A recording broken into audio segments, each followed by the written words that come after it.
A 36-year-old Techi Meena Lishi, who was 7 months into pregnancy, was found dead in a Toyota Innova car that had run off the road halfway down a cliff near the Karsingsa block point, Arunachal, Pradesh, on November 5, 2020. The police attended the case, however, after examination. Police suspected of foul play as the car had hardly fallen from 2 to 3 meters distance from the road.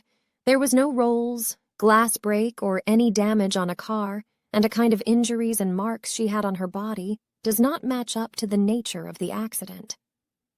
After going through several CCTV footage, the driver of the vehicle, Datang Suyang, was detained for further interrogation. One of the witnesses said that he saw a barefoot lady trying to get out of a moving Toyota Innova car a few meters before reaching Karsingsa block point. After 10 minutes, when he was going back to Karsingsa, he saw the same car had met with an accident at the roadside. Initially, the driver of Toyota Innova gave a car's brake failure as the reason behind the accident. Earlier, the driver was not cooperating in the process of investigation, but after 4 days, he went on revealing some of the information. On November 9th, the driver disclosed that Roni Lishi, husband of the late Techi Meena, planned the murder of his wife, who was 7 months pregnant at the time. Roni Lishi was a son of a former MLA, Lishi Lishi. Techi met Roni while she was studying in Polytechnic College in 2008. They fell in love and started dating. In 2010, Roni and his parents came to Techi Meena's house with a marriage proposal, and in 2012, they officially got married in a traditional way. They were madly in love and was living a happy married life together. Soon, they were blessed with a baby girl. They named her Yumiko. In 2016, they both willing got married in accord again. Both the families were very happy to see their flourishing love.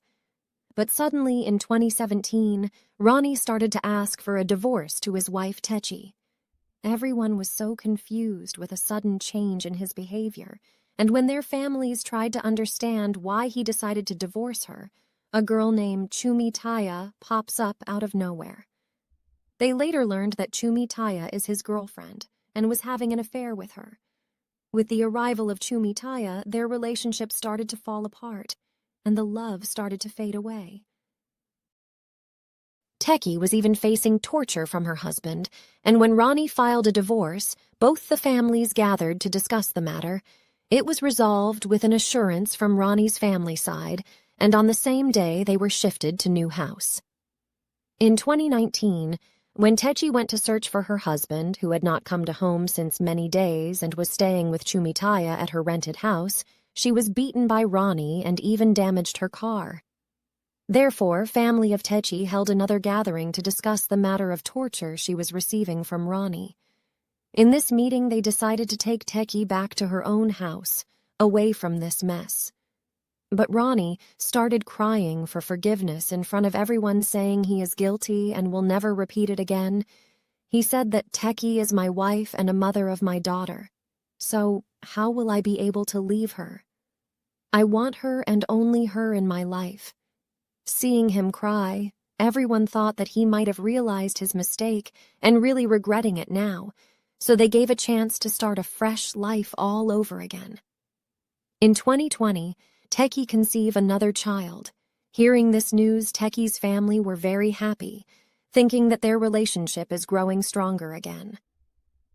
On the 5th of November 2020, Techi called her brother and told her that she is heading towards Karsingsa to discuss the matter of land compensation.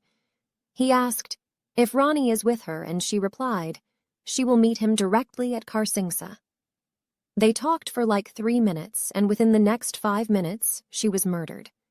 During interrogation, Roni confessed that he had been planning to kill his wife, Techi, for the last couple of months.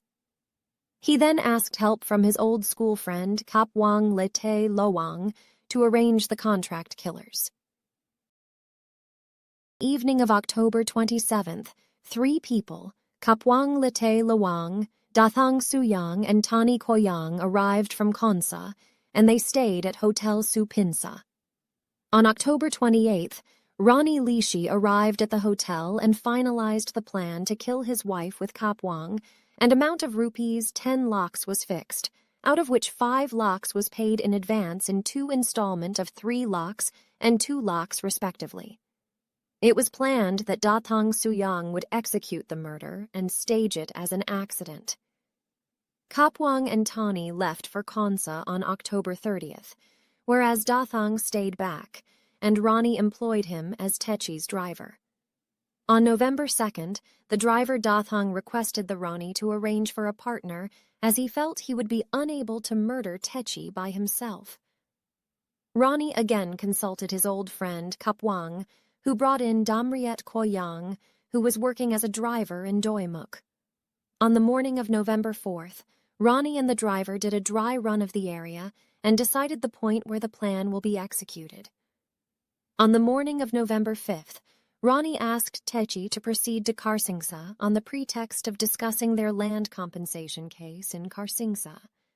As planned, Dathang on the way picked up Damriet from Baj Tenali. Damriet sat on the back seat of the vehicle. As soon as they crossed the Mandir near waste dumping zone, Damriet started hitting her with the hammer and killed her. After killing her, Damriet got down at the block point, and Dathang drove the vehicle a little further and steered the vehicle to the left side of the road about 2 to 3 meters in order to make it appear as an accident. After the revelation of this massacre, outrage was expressed by various organizations demanding justice and strict action against Roni Lishi. Candle marches were taken out, along with a peaceful procession. Strict legal action was demanded against the accused. This case is considered as the most gruesome murder in the history of Arunachal Pradesh, where a husband himself conspired the murder of his wife with an unborn child. Police found the 7 culprits involved in the conspiracy of murder of Techi Meena. These 7 accused are husband of late Techi Meena, Roni Lishi, a friend of Roni, Kapwang Lete Lowang, and his friend Tani Koyang, Techi's driver, Dathang Suyang, assistant given to driver, Damriet Koyang, Roni's girlfriend, Chumi Taya, and Roni's business manager, Bijay Biswas. All the 7 accused were under judicial custody at Julli District Jail. But later, Upia District and Session Court discharged Chumi Taya and Bijay Biswas from the case due to lack of evidence against them, who were arrested in connection with murder of Techi Meena Lishi. It's about to be 3 years since this incident happened, and still justice is yet to be served.